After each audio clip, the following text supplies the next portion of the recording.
Hi friends, welcome to Nandadeepa YouTube channel. ಬನ್ನಿ ಇವತ್ತಿನ recipe ಏನಂತ ನೋಡೋಣ. ನಾನು ಇಲ್ಲಿ ಅಕ್ಕಿ ಹಿಟ್ಟಿನಿಂದ ನಿಪ್ಪಟ್ಟನ್ನು ಮಾಡ್ತಾಯಿದ್ದೀನಿ. ಇದು ಸಾಯಂಕಾಲ ಟೀ ಜೊತೆ ತಿನ್ನೋದಕ್ಕೆ ತುಂಬ ಸೂಪರ್ ಟೇಸ್ಟಿಯಾಗಿರ್ತದೆ. ಬನ್ನಿ ನೋಡೋಣ ಹೇಗೆ ಮಾಡೋದಂತ. ಮೊದಲಿಗೆ ಒಂದು ಈ ಥರ ಇರುವ ಪರಾತನ್ನು ತೊಗೊಂಡಿದ್ದೀನಿ. ಅದಕ್ಕೆ ನಾನು ಅಕ್ಕಿ ಹಿಟ್ಟನ್ನು ಹಾಕೋತಾ ಇದ್ದೀನಿ. ನೋಡಿ, ನಾನಿಲ್ಲಿ 2 ಬಟ್ಟಲು ಅಕ್ಕಿ ಹಿಟ್ಟನ್ನು ಹಾಕ್ಕೊಂಡಿದ್ದೀನಿ. ಮತ್ತು ಒಂದು ಅರ್ಧ ಬಟ್ಟಲು ಕಡಲೆಬೇಳೆ ಹಿಟ್ಟನ್ನು ತೊಗೊಂಡಿದ್ದೀನಿ. ನೋಡಿ, 2 ಬಟ್ಟಲು ಅಕ್ಕಿ ಹಿಟ್ಟಿಗೆ ಒಂದು ಅರ್ಧ ಬಟ್ಟಲು ಕಡಲೆಬೇಳೆ ಹಿಟ್ಟು ತೊಗೋಬೇಕು. ಅದಕ್ಕೆ ಒಂದು ಸ್ವಲ್ಪ ಉಪ್ಪನ್ನು ಹಾಕೋತಾ ಇದ್ದೀನಿ. ರುಚಿಗೆ ತಕ್ಕಷ್ಟು ಉಪ್ಪನ್ನು ಹಾಕ್ಕೊಳ್ಳಿ. ಮತ್ತು ರೆಡ್ ಚಿಲ್ಲಿ ಪೌಡ್ರನ್ನು ಕೂಡ ಹಾಕೋತಾ ಇದ್ದೀನಿ. ನೋಡಿ, ನಿಮಗೆ ಎಷ್ಟು ಬೇಕೋ ಅಷ್ಟು ಹಾಕ್ಕೊಳ್ಬೋದು. ಸ್ವಲ್ಪ ಇಂಗು ಹಾಕೋತಾ ಇದ್ದೀನಿ. ಇದು ಹಾಕೋದ್ರಿಂದ ಟೇಸ್ಟ್ ತುಂಬ ಚೆನ್ನಾಗಿರುತ್ತದೆ. ಮತ್ತು ಒಂದು ಸ್ವಲ್ಪ ಪುಟಾಣಿಯನ್ನು ಸ್ವಲ್ಪ ದಪ್ಪ ದಪ್ಪ ಮಿಕ್ಸಿ ಮಾಡಿಕೊಂಡು ಅದನ್ನು ಕೂಡ ಹಾಕೋತಾ ಇದ್ದೀನಿ. ಮತ್ತು ಕರಿಬೇವು ಮತ್ತು ಕೊತ್ತಂಬರಿ ಸೊಪ್ಪನ್ನು ಹಾಕೋತಾ ಇದ್ದೀನಿ. 2 ಚಿಕ್ಕದಾಗಿ ಕಟ್ ಮಾಡಿಕೊಂಡು ಹಾಕೋತಾ ಇದ್ದೀನಿ. ನೋಡಿ, ಮತ್ತು ಒಂದು ಸ್ವಲ್ಪ ತುಪ್ಪವನ್ನು ಹಾಕೋತಾ ಇದ್ದೀನಿ. 1 ಚಮಚದಷ್ಟು ತುಪ್ಪ ಹಾಕ್ಕೊಳ್ಳಿ. ತುಂಬ ರುಚಿ ತುಂಬ ಚೆನ್ನಾಗಿ ಬರುತ್ತೆ. ಮತ್ತು ಬಿಳಿ ಎಳ್ಳು, ಒಂದು ಸ್ವಲ್ಪ ಬಿಳಿ ಎಳ್ಳನ್ನು ಹಾಕ್ಕೊಂಡಿದ್ದೀನಿ. ಮತ್ತು ಒಂದು ಸ್ವಲ್ಪ 1-2 ಸ್ಪೂನಷ್ಟು ಎಣ್ಣೆ ಕಾಯಿಸಿ ಹಾಕ್ಕೊಂಡಿದ್ದೀನಿ. ಹಾಕೊಂಡ್ಮೇಲೆ ಇವೆಲ್ಲವನ್ನು ಹಾಕ್ಕೊಂಡಿದ್ಮೇಲೆ ನಾವು ಇದನ್ನು ಒಂದು ಸ್ವಲ್ಪ ಮಿಕ್ಸ್ ಮಾಡ್ಕೊಳ್ಳೋಣ. ಮತ್ತು ಒಂದು ಸ್ವಲ್ಪ ಶೇಂಗಾ ಹುರ್ಕೊಂಡು ಅದರ ಮೇಲಿರುವ ಸಿಪ್ಪೆಯನ್ನು ತೆಗೆದು ಒಂದು ಸ್ವಲ್ಪ ಮಿಕ್ಸಿ ಮಾಡಿಕೊಂಡು ದಪ್ಪಗಿದೆ ಇದು ಒಂದು ಸ್ವಲ್ಪ ಇದನ್ನು ಕೂಡ ಹಾಕ್ಕೊಂಡಿದ್ದೀನಿ. ಮತ್ತು 1-2 ಮೆಣಸಿನ್ಕಾಯಿ ಚಿಕ್ಕದಾಗಿ ಕಟ್ ಮಾಡಿಕೊಂಡು ಹಾಕ್ಕೊಂಡಿದ್ದೀನಿ.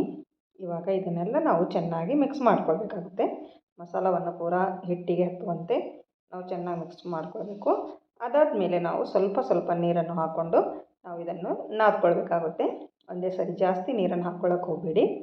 ಸ್ವಲ್ಪ ಹಾಕುತ್ತಾ ನಾದ್ಕೊಳ್ಳಿ. ಇನ್ನೊಂದು ಸ್ವಲ್ಪ ಗಟ್ಟಿನೇ ಇರಬೇಕು. ಚಪಾತಿ ಹಿಟ್ಟು ಇರುತ್ತಲ್ವ, ಆ ಥರ ನಾವು ನಾದ್ಕೊಳ್ಬೇಕು. ಚಪಾತಿ ಹಿಟ್ಟಿಗಿಂತನೂ ಸ್ವಲ್ಪ ಗಟ್ಟಿಯಾಗಿ ಮಾಡ್ಕೊಳ್ಬೇಕಾಗುತ್ತೆ ನಾವು ಇದನ್ನು. ನೋಡಿ, ಇದನ್ನು ಚೆನ್ನಾಗಿ ನಾವು ಸ್ಮೂತಾಗಿ ನಾದ್ಕೊಳ್ಳೋಣ. ನಾದ್ಕೊಂಡು ಒಂದು 10 ನಿಮಿಷ ಇಟ್ಕೊಳ್ಳೋಣ. 10 ನಿಮಿಷ ಆದಮೇಲೆ ನೋಡಿ, ಇದು ಇವಾಗ ಚೆನ್ನಾಗಾಗಿದೆ. ಅದಕ್ಕೆ ಹಚ್ಚೋದಕ್ಕೆ ಒಂದು ಸ್ವಲ್ಪ ಪುಡಿ ಹಿಟ್ಟನ್ನು ಕೂಡ ತಗೊಂಡಿದ್ದೀನಿ.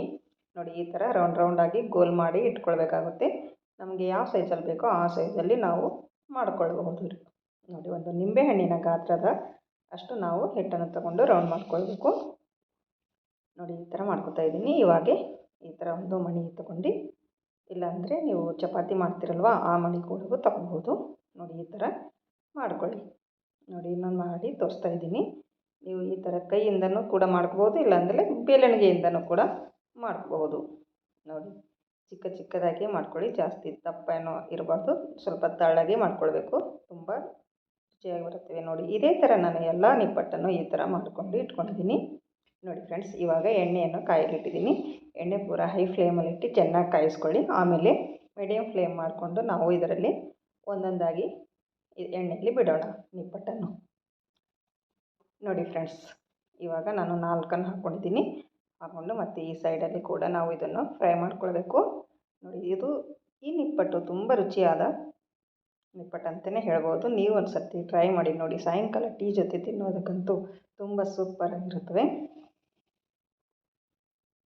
ನೋಡಿ, ಇದು ಇವಾಗ ರೆಡಿಯಾಗಿದೆ.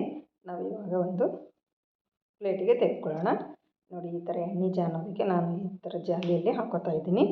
ನೋಡಿ ಫ್ರೆಂಡ್ಸ್, ಮತ್ತು ನಾನು ಇನ್ನೊಂದು ಸರಿ ಹಾಕ್ತಾಯಿದ್ದೀನಿ. ನೋಡಿ, ತುಂಬ ಸೂಪರಾದ ರೆಸಿಪಿ ಅಂತಲೇ ಹೇಳ್ಬೋದು. ತುಂಬ ಸುಲಭವಾಗಿ ಮತ್ತು ಕಡಿಮೆ ಸಮಯದಲ್ಲಿ ಕೂಡ ಮಾಡುವಂಥ ರೆಸಿಪಿ.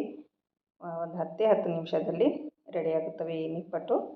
ನೀವು ಒಂದು ಸರಿ ಟ್ರೈ ಮಾಡಿ ನೋಡಿ, ಹೇಗೆ ಬಂತು ಅಂತ ಕಮೆಂಟಲ್ಲಿ ತಿಳಿಸಿ ನನಗೆ. ಮತ್ತು ಇದು ಎಲ್ಲರೂ ಇಷ್ಟಪಡುವಂಥ ನಿಪ್ಪಟ್ಟು ಅಂತಲೇ ಹೇಳ್ಬೋದು. ನೀವು ಒಂದು ಸರಿ ಮನೆಯಲ್ಲಿ ಮಾಡಿಕೊಡಿ, ಎಲ್ಲರೂ ತುಂಬ ಇಷ್ಟಪಟ್ಟು ತಿನ್ನುತ್ತಾರೆ. ನೋಡಿ ಫ್ರೆಂಡ್ಸ್, ನಾನು ಒಂದು ಪ್ಲೇಟಿಗೆ ಇಟ್ಕೊಂಡಿದ್ದೀನಿ. ಮತ್ತು ಒಂದು ಸ್ವಲ್ಪ ಡೆಕೋರೇಷನ್ ಕಡೆಯಿಂದ ಒಂದು ಸ್ವಲ್ಪ ಕರಿಬೇವು ಮತ್ತು 1-2 ಹಸಿಮೆಣಸಿನ್ಕಾಯನ್ನು ಕರೆದುಕೊಂಡು ಹಾಕ್ಕೊಳ್ತೀನಿ. ನೋಡಿ ಫ್ರೆಂಡ್ಸ್, ಎಷ್ಟು ಚೆನ್ನಾಗಿ ಕಾಣಿಸ್ತಾ ಇದೆ ಅಂತ, ತುಂಬ ಸೂಪರಾಗಿ ಬಂದಿದೆ ಅಂತ.